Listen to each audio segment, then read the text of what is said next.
Amandeep, do you want to pick on some questions, please? And let us know who you are addressing it to so that the people can unmute themselves. Yes, so I think we'll just continue with the discussion. Steph, don't mute yourself. The first question is actually for you. It's from Mr. Manoj Prasad. We know how Fed rates will have an impact, but the bigger question I want him to answer, what if China continues to prioritize regulation over free markets? What is the impact? So honestly, I believe that the impact will be more on account of what US does and not what China responds to, because China is more in the responding mode and not the tone setting mode with respect to the free trade as far as the world is concerned. You seem very popular. There's another one for you. How long do you suppose? How long do you suppose? So it says, yeah, Seth's view seems very positive. How long do you suppose this can last before a 2008 style recession? So, like I stated earlier, recession, I believe, is already set in. And I think when I say it's already set in, it's already priced in, right? So most of the questions are with respect to how the markets are going to react.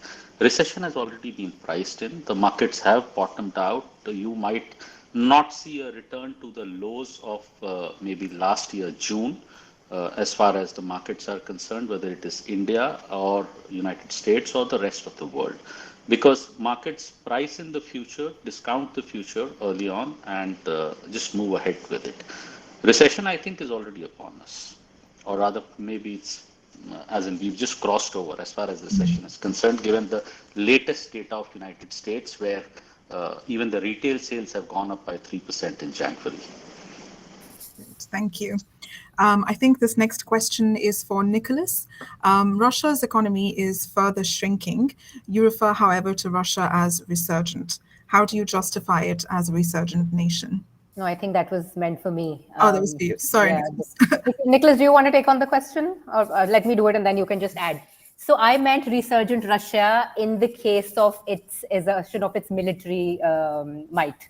You know, a country that is inwardly weakening, you know, that's still open to a debate of how much they're weakening, how much the oil production is being impacted. But Russia is on a militarizing spree. I think people ask this question always, that if the Russians knew that US had military intelligence, why did they go ahead and attack Ukraine? Right? I think the first one essentially is that if they would have not retaliated in terms of what was clearly being seen by them as a Western-driven Ukrainian response to its neighbor, it would have sent a wrong message, right? The second was they've been mobilizing for almost a year. You know, how many times can you do back and forth? And then obviously there was the leaders and stuff involved, but Russia is resurgent in that sense. They already control, you know, small areas in Luhansk, Donetsk, Transnistria, in Georgia. They control 2 provinces, which are essentially not their legal control. So that gives them impunity for crime, trafficking, moving sort of money laundering, etc. And then there's Belarus. So I meant resurgent in that sense. And you can be assured, even if some sort of peace agreement comes in Ukraine in the next couple of months, the Ukrainian saga is far from over. It's only beginning now. And I think, Nicholas, would you want to add something to that? Yes, Shraddha. I just wanted to add, I think, to one of the ways we can define resurgence is in the way that once Russia manages, and I do believe, and it doesn't mean that I'm on either side here, but I do believe that they will be managing to secure some of their strategic interests regarding Ukraine and regarding the region. Once they manage to secure this, I do think that we will see Russia increasingly become what has been called a condottiere state. Condottiere, if you look back in the history of Italy, before Italy was unified, the condottieres were basically lords of war who would fight battles on behalf of Italian cities. When Florence was at war against Milan, when Venice was at war against Florence, etc. And through the increased use of private military companies like the Wagner Group, but there are many others out there, less well known, through the use of those private military companies, I think we are going to see Russia fighting other countries' wars. We're already starting to see this in Africa in the way that some military assets from Russia seem to be basically aligning their actions with Chinese economic interests. We are not yet seeing the likes of Wagner actually protecting Chinese economic interests in Africa, but we're starting to see alignments there. So I think one way that we can characterize Russia's resurgence is through the fact that it is going to be one of the military actors out there fighting on behalf of their own allies. Thank you, Nicholas. Thanks, Shraddha. I suppose the next question can be opened up to the floor or to everyone. Post the advent of social media, misinformation and censorship is rife. We saw how a country influenced the Brexit poll and the US elections. Do you think we may see heightened social unrest across democratic countries due to extreme polarization and the cost of living crisis? And then there's a follow-up question. Will deglobalization, protectionism, and social unrest lead to political instability, resulting in multiple conflicts across regions in the new multipolar world?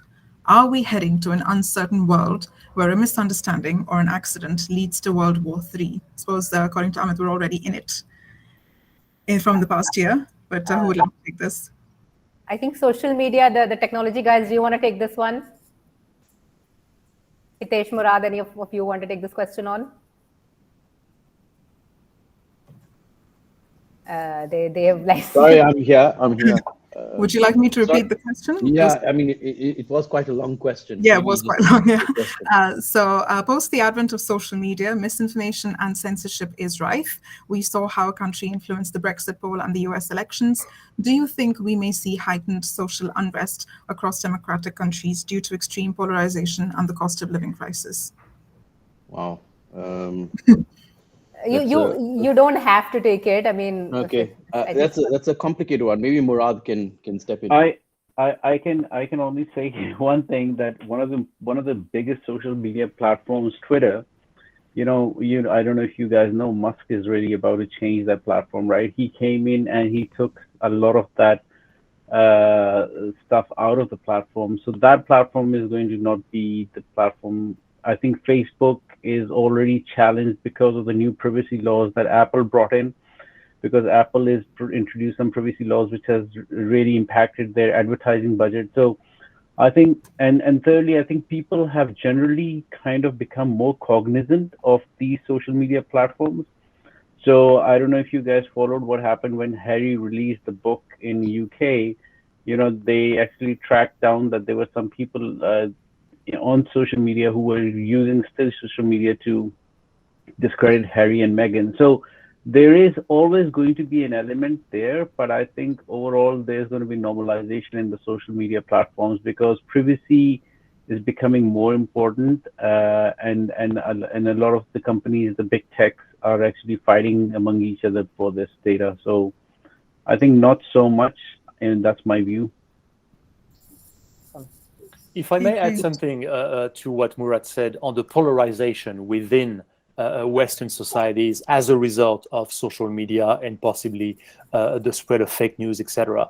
First of all, I think we would need to very precisely define what is fake news. But even if we take the term as it is being widely used by the mainstream media, I think it is fair to say that the polarization of political ideologies, and I would even go as far as saying the polarization of morals within Western societies, is becoming one major factor of fragility for Western societies. I've seen some questions passing by asking whether in reaction to Russian aggression in Ukraine, we could hope to see some form of a common front throughout Europe.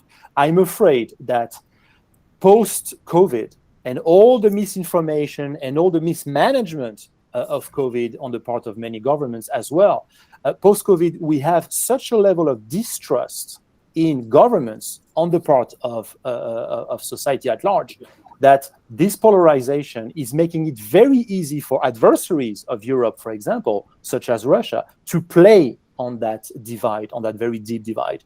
I can see here in France a very clear case of right-wing parties opposed to President Macron really having difficulty to not flirt with Russian Russian politics and Russian ideals in terms of civilizational ideals, as a in a very simple, the enemy of my enemy is my friend. And it's something that can be extremely powerful, and it's something that adversaries of Europe can very easily play on.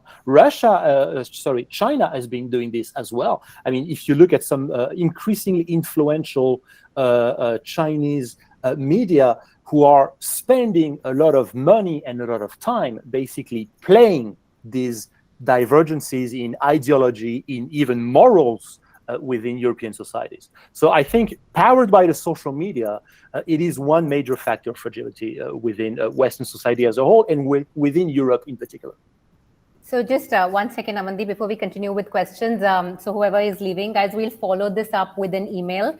We'll share the report with you and the webinar link, and we'll also open our calendars in case you want to know more about what we're doing, the analysis, any particular bits that you might be more interested in. We can arrange those sort of expert interactions. So since people are here, Amandeep, go for it. Maybe we can ask 2 questions and then finish it. I think all of us are exhausted now. Yeah, so I think the same person had a second part to that question. Will deglobalization, protectionism, and social unrest lead to political instability, resulting in multiple conflicts across regions? I think we've already answered that. Maybe we can move on. Okay. How would you interpret geopolitical implications of Berkshire Hathaway pulling out a major stake from TSMC? Awesome. Who's going to take that question? That is interesting. Mr. Ajay, would you like to take on that question, Saif? Amit? I can take it. I think it's a. Give me a second. So I think to answer it very straight, I think it's a very fundamental call on this guy has taken, because when we invest money, we invest for the value for the money, how much return we got it, right? It has less to do with the geopolitical, because we want to make money. So it's a very simple call. He made the investment at the right time. Now he thinks it's appropriate to exit. He has exited. There's nothing too much interrupt about it. Okay. Anybody has any other views they want to give, or should we move on? Okay. Safe Buy wants to talk, but I think he's on mute. Okay. Yeah. So like Charlie recently stated that I am not really concerned about the long term, because in the long term I'll die. Yeah. So I think he's here for the here and now.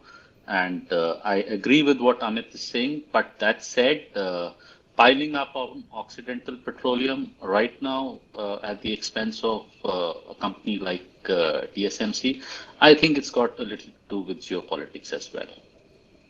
Awesome. Okay, Amandeep, maybe one last question.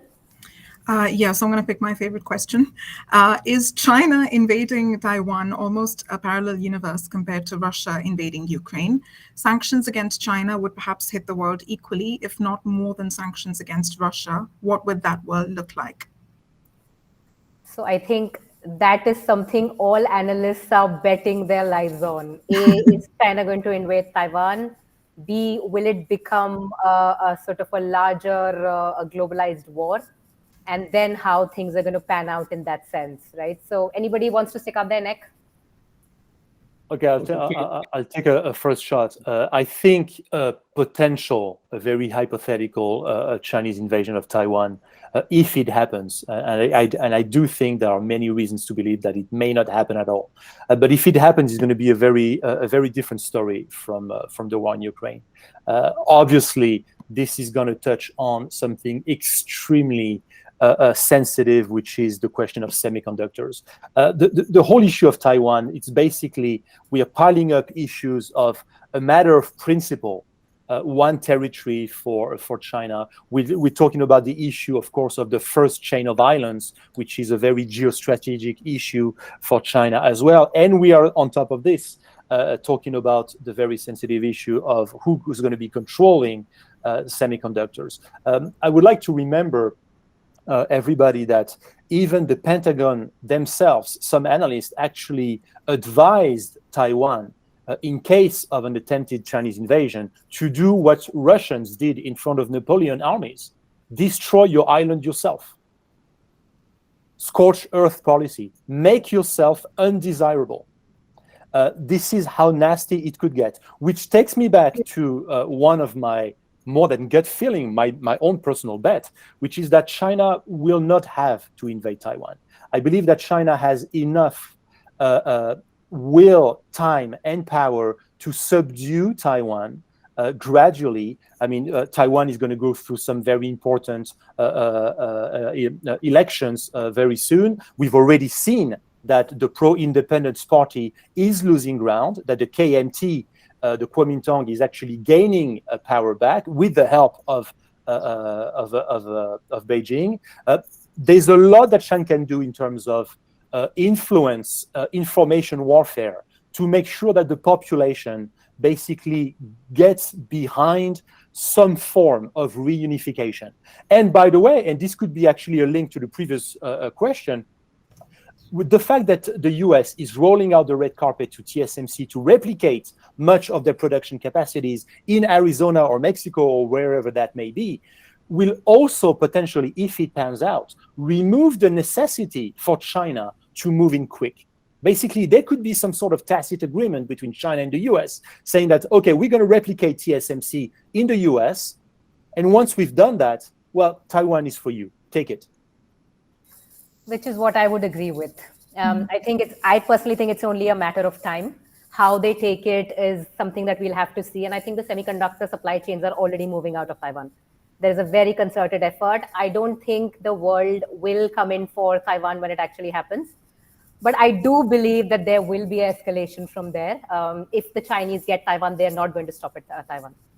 It's going to then, I don't know. For me, it's always been Tibet, Taiwan, Hong Kong, and Tawang, which is India's border. These are existential issues for China.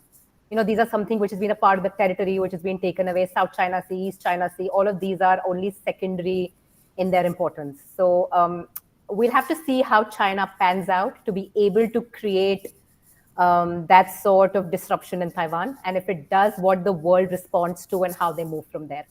But for anybody who's been following the militarization in the Indo-Pacific, that is something to be very concerned about. It could just be that they keep playing the Taiwan invasion card to keep racketing up tensions and getting their way. But I think it's something that will be an eventuality at some point of time. Mr. Ajay, are you here? Do you want to weigh in on the semiconductor Taiwan supply chain bit? Yeah, in fact, I was listening to this intently. My take is, you know, this TSMC cannot be a factor. If TSMC is the factor, then somebody is acting foolish or some other factor is there. It's like this. You know, I also read and spoke to some people from Taiwan. They say they are planning to shift critical manufacturing facilities outside Taiwan, say in Japan and other. But TSMC is nothing. If US does not allow it to use its own softwares or chip designs, TSMC is just a foundry. Absolutely. Big scale foundry. So US has all the levers in this war. So if China is threatening Taiwan, I have yet to find a logical enough reason why they are doing this. Awesome. See, we've got three different opinions. So, okay, should we end? I think people would now want to leave. Yeah, we've got many more questions, but I suppose we can send them on to the experts and share the answers by email. Yes, or if there is something which is very different besides Russia, Ukraine, China, Taiwan. Yeah, we do have a few questions for the Middle East. So yeah, let's do that. Let's do a Middle East section. What are the chances that Lebanon will find a path to recovery? Can issues like corruption ever be resolved? Is Abdullah here? I think he's left the meeting. I saw him here briefly. No, I think he's left the meeting. Okay, so I will take that question. So Lebanon's issue right now is actually very multidimensional, right? So you've got local issues, which is essentially mismanagement of the entire governance system. It's a consociational system, right? So the president, the prime minister, and the speaker of the house have to be from different communities. So Shia, Sunni, Christian, Maronite. So that's over the years created patronage systems where you end up empowering your own community at the expense of the others, right? So the entire parliament is full of people who are there because of these consociational associations.